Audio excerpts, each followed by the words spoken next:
What's up guys, Birdman here. I know I haven't updated my channel a lot lately, but I thought I'd come at you guys today with a profile for X-Sabers. So let's get right to it.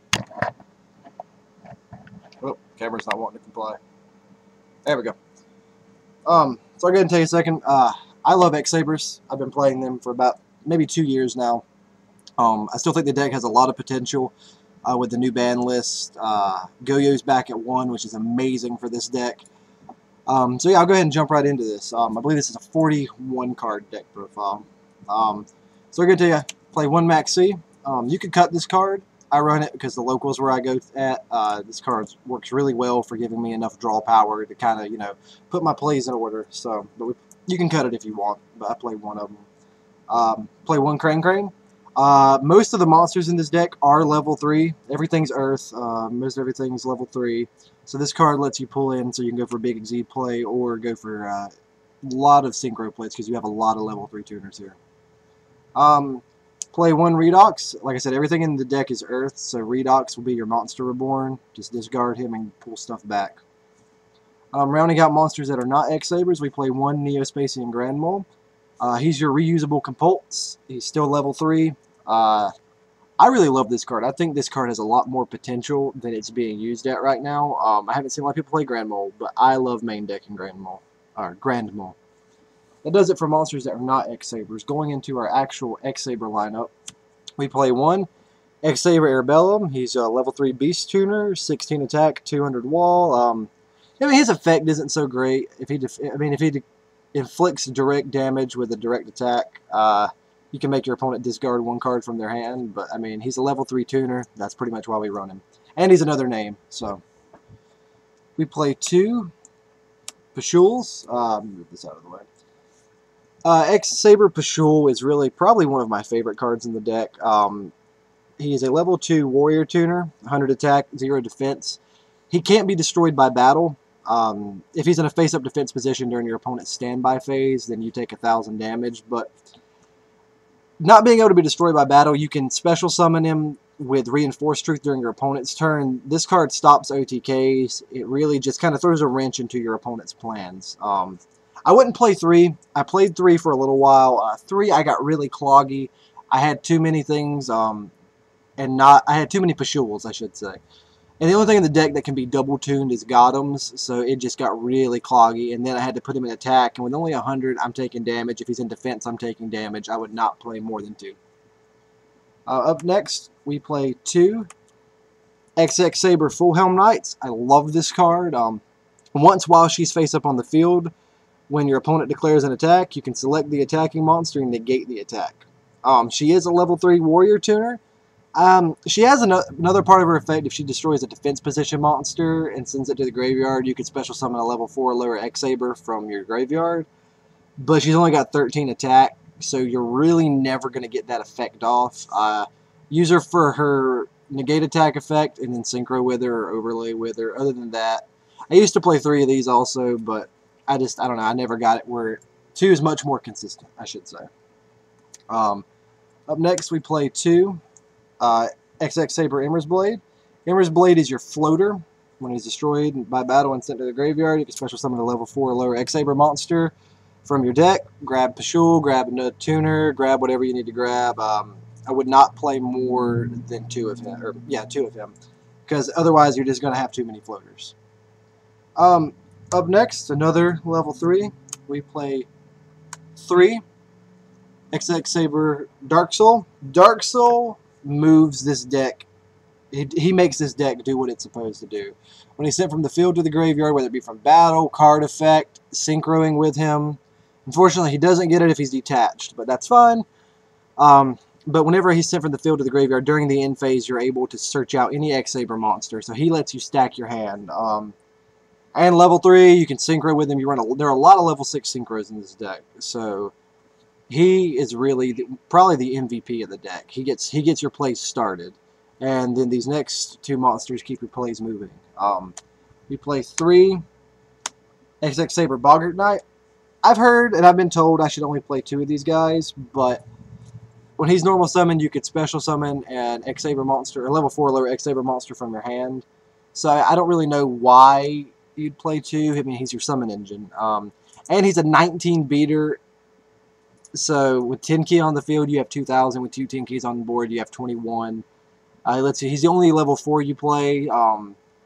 So he lets you go into plays. I will say I'm missing a couple cards from this deck. I'll go ahead and tell you guys that. I'm missing a 101 and a Soul Charge. I'll show you guys what I patched in with him. But if you have 101, he lets you go into it. So I would definitely not run any less than 3. I mean, you can make do with 2, but I would definitely recommend running 3. And last but not least, rounding out our monsters, we play 2 X-Saber Fall Troll. This is the heavy hitter of the deck. I've heard I should only play 2 of these guys. I disagree. By the time you summon Boggart and get another Saber on board, this guy's too good not to have. He can only be summoned from your hand if you control 2 or more X-Saber monsters. So Gotham's Emergency Call won't pull him from the graveyard. The only way you're getting Redox won't pull him. The only way you're getting him out is if you actually have the 2 Sabers on board, which most of the time you do. But I mean, he's a 24 beater, an 18 wall, level 6 warrior. So you put him on board, and his secondary effect is what makes him amazing. You can target, once per turn, you can target a level 4 or lower X-Saber monster in your graveyard and special summon it. So you can pull your tuners back, you can pull your, if you have a tuner and you need more levels. What's great is getting him onto the field and just, he's what moves your plays. He's what gives this deck speed. So that does it for monsters.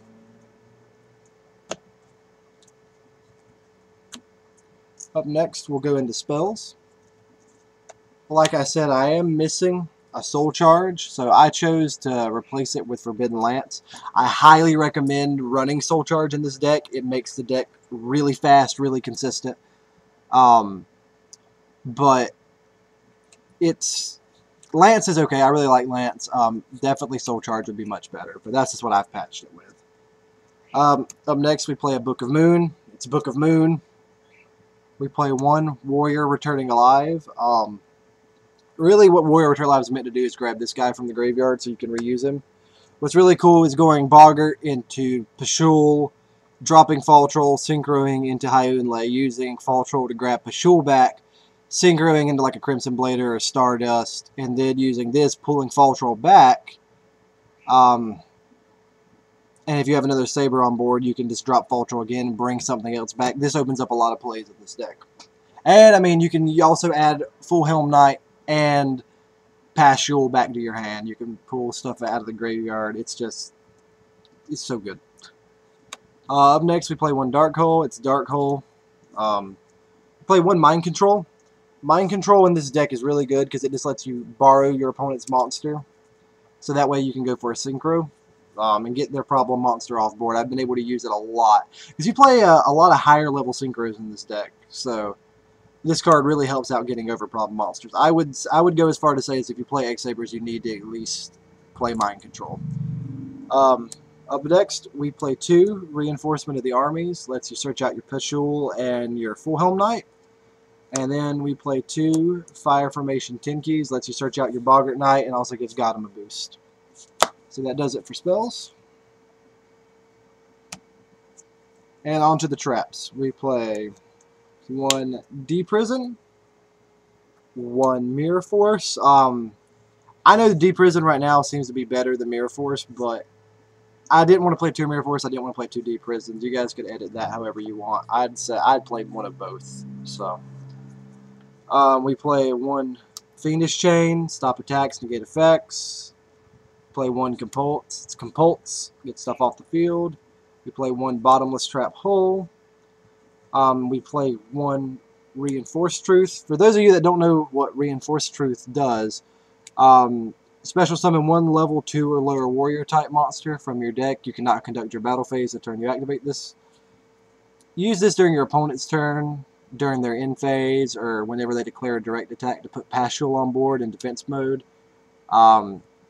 He can't be destroyed by battle. This card stops OTKs. So you only play 2 Pashul, so I'd only play 1 Reinforced Truth. Up next, we don't play Solemn in this deck because we play Saber Hole. When you have a face-up X-Saber on the field, negate the summon of a monster and destroy it. Pretty self-explanatory. We play 2 breakthrough skills. I love breakthrough skill to death, and with Fiendish Chain, you've got enough negates to kind of stun your opponent enough to push through. And then we play 3 Godham's Emergency Call. This card is the reason I built the deck. While you control a face-up X-Saber monster, which is pretty much always, you can special summon 2 X-Saber monsters from your graveyard. The only thing you will not be able to grab, like I said, is Fall Troll. But other than that, you can grab your Synchros, you can grab Godham's, which is a 31 beater, you can grab Hyunlei, which is 23, I believe, Souza, 25, you can grab your tuners, you can grab anything you need. This card makes this deck explosive. You don't need Monster Reborn when you play Sabers because you have E-Call. And between E-Call and Redox and Fall Troll, your graveyard is like your second deck. So that does it for traps. We'll go on to the extra deck. We play 1 Mech-Whipped Engineer.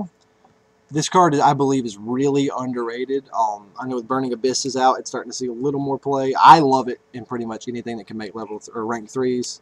It's an 18 beater, 2 level 3 monsters. Once per turn of the other player's turn, you can detach 1 material from this card to target 1 face-up attack position monster your opponent controls, or excuse me, that you control. Shift it to a face-up defense position, and it can't be destroyed by battle or card effects this turn. Save your big monsters, so that way you can use them during your turn. They activate Dark Hole, save something. They attack over it, save it. Just this card opens up way too many protection plays. I'll take a second. I was running Wind-Up Zenmains in the deck, but I dropped it for Engineer because Engineer offers more protection. I couldn't find room for Zenmains. If you can, I'd really recommend playing Zenmains in this deck. I just couldn't find room for it. But I did want to take a second to mention it. Up next for rank 4s, we play Karagorgon, the Anti-Luminescent Knight. He's a 2450 beater, a 1950 wall. I really love this card. Basically, whenever a card effect is activated that targets 1 card on the field and no other cards, you can detach to retarget it to another appropriate target. So it lets you kind of get stuff like if they compulse one of your monsters, you can just, and it's during either player's turn, so they try to compulse something, you can retarget it to one of their monsters or another monster you want in your hand, like Boggart, to go off. Up next, we play 1 Photon Strike Bouncer. Photon Strike Bouncer is really good in this deck. I mean, we play 3 level 6s in the main deck, and I believe 4 in the extra deck. And you make level 6s in this deck really fast. So Photon Strike Bouncer is really good. He's a 27 beater, a 2000 wall. Whenever an opponent's monster effect activates on the field during either player's turn, detach a material, negate it, and inflict 1000 damage. That 1000 damage is a great burn. Sometimes it'll push for game. They gotta be really careful if they have less than 1000 when they activate while this guy's on the field. That does it for overlays. Up next, we play 1 Allied Justice Cataster. It's Cataster.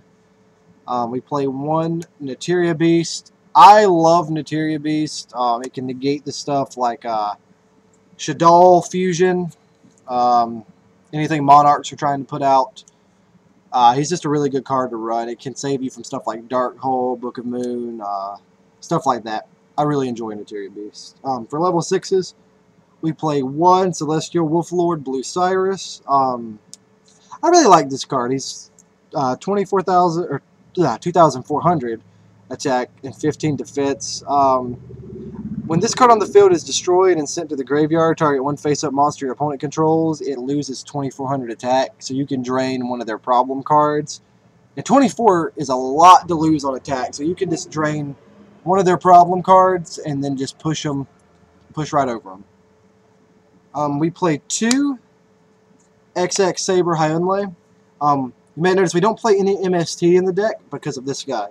Whenever she's, or this girl I should say, whenever she's synchro summoned, you target 3 spell and trap cards on the field, pop them. She's like a shotgun MST. You just get her on the field, blow everything up. Play 2 of her. Like I said, with Go-Yo being back at 1, you got to play 1 Go-Yo Guardian. Being able to attack over something and steal it and then use its levels to make more synchros, Go-Yo Guardian is a must in this deck.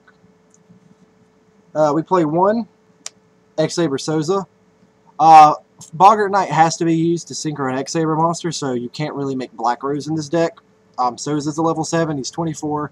His effect isn't the greatest in the world. I mean, you can tribute an X-Saber monster you control, and if he battles a monster, he'll bust it immediately before damage calculation.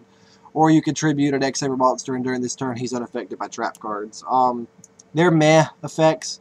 He's mainly a name, so you just kind of have to run him in the deck because, you know, he is a name. And, I mean, you can pull him back with E-Call. He's on the field if you need to activate Emergency Call. Other than the fact that he's an X-Saber, he's really not good, but I enjoy him at 1. On to level 8. We want 1 Crimson Blader, stop your opponent's play, kind of offer a little stun. Play 1 Stardust. Stardust is really good right now. So many things destroy, and Stardust just kind of blocks him. He's a good cock block card. On higher than 8, we play 1 X-Saber Gothams. Gotham he can be double tuned. He takes 1 tuner and 1 or more Earth monsters, so you can double tune him with your tuners. His effect is, man, you contribute an X-Saber monster to discard a random card from your opponent's hand. It's not the greatest in the world. What you want him for is not only namesake, he's a 31 beater, a 26 wall. You could summon him with Redox. You can summon him with Gotham's E-Call. He's a level 9. He's a Beast Warrior, so 10 key. You play 2 10 keys in the deck, you can get him up to 33. He's just really good for that aspect. Play 1. Leo, the Keeper of the Sacred Tree. This card is such a good stall card. It's such a good beatdown card. It's also a 31 beater, but it cannot be targeted by any card effect. It cannot be targeted by your opponent's card effects except for your main phase 2. So anything that targets, this guy's going to get over.